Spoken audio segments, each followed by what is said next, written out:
안녕하십니까? 안녕하십니까? 저는 서울에서 태어나서 서울 소재 4년제 대학교를 졸업하고 현재 왕성하게 사회활동을 하고 있는 대한민국 20대 청년 서울 주소망교회 가정국 2세 주찰란입니다. 저는 기독교 복음 선교회에서 태어난 2세입니다. 지금까지 살면서 저에게는 저를 지도해준 많은 선생님과 교수님들이 계셨습니다.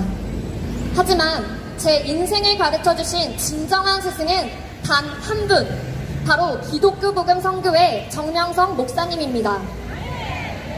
세상에서는 제가 이곳의 2세라고 하면 세뇌당했다고 하고 가스라이팅을 당해서 상황 판단을 하지 못하는 것이라고 단정짓기도 합니다. 하지만 제가 지금까지 보아온 목사님은 세상에서 가장 선하고 순수하시며 가장 뜨겁게 하나님을 사랑하시는 분이었습니다. 목사님께서는 항상 하나님과 예수님을 빼놓고는 말씀하지 않으셨습니다. 특히 말보다 실천이다 라는 철학으로 몸소 행함의 철학으로 보여주시고 가르침을 주시는 그러한 분이셨습니다. 여기 계신 여러분도 지금 제 말에 모두 동의하고 계십니까? 저는 목사님이 보여주신 삶을 통해서 저 자신이 사회의 일원으로서 세상에 어떠한 보탬이 되며 살아야 하는지를 배우게 되었습니다. 목사님의 삶은 늘 기도하는 삶이셨습니다.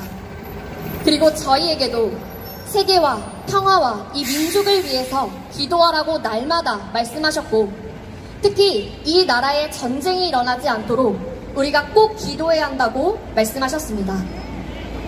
예수님께 받은 사랑을 세상의 일원으로서 되돌려주고 베푸는 것이 진정한 사랑의 실천임을 가르쳐 주셨습니다.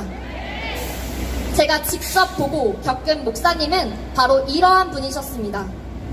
하지만 현재 정명성 목사님은 수많은 언론의 일방적인 프레임에 갇힌 채 억울한 길을 가고 계십니다. 제가 학교에서 배운 법은 무죄 추정의 원칙과 증거재판주의라는 원칙 위에 있어야 정당성이 보장되고 사회적 정의를 실현하는 것이라고 배웠습니다. 아멘. 그런데 제대로 된 증거 하나 없이 심증이라는 명목만을 내세워서 오히려 소리가 더 큰 사람이 마치 정의인 것처럼 되어지는 이 왜곡된 현실과 퇴색된 사회의 모습에 참을 수가 없어 이 자리에 서게 되었습니다. 여러분, 제대로 검증되지 않은 증거 하나 없이 심증이 증거가 되고 여론이 증거가 되어 판단하는 것이 과연 공정한 재판입니까? 아닙니다. 이것이 법이 말하는 정의입니까? 아닙니다. 그러나 여론과 사법부는 약자를 보호하고 소수의 의견을 존중한다는 핑계로 정명성 목사님의 무죄에 대한 의견은 묵살하며 현재 재판을 진행하고 있습니다. 오늘도 이 시대 많은 청년은 현실의 벽에서 좌절하기도 하고 인생의 목적을 알지 못하여 방황하기도 합니다. 그러나 저희 기독교 복음 선교회의 수많은 젊은이들은 다릅니다. 아멘! 정명성 목사님을 통해서 배운 하나님의 말씀과 사랑을 가지고 가장 건강한 신앙인이자 사회의 일원이 되어 이바지하고 있습니다.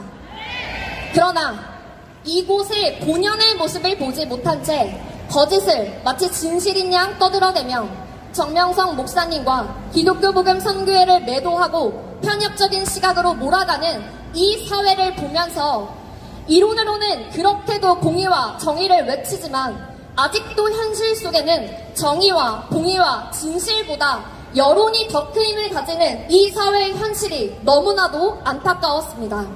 네, 저는 이곳에서 태어나고 자라오면서 확인하고 또 확인했습니다.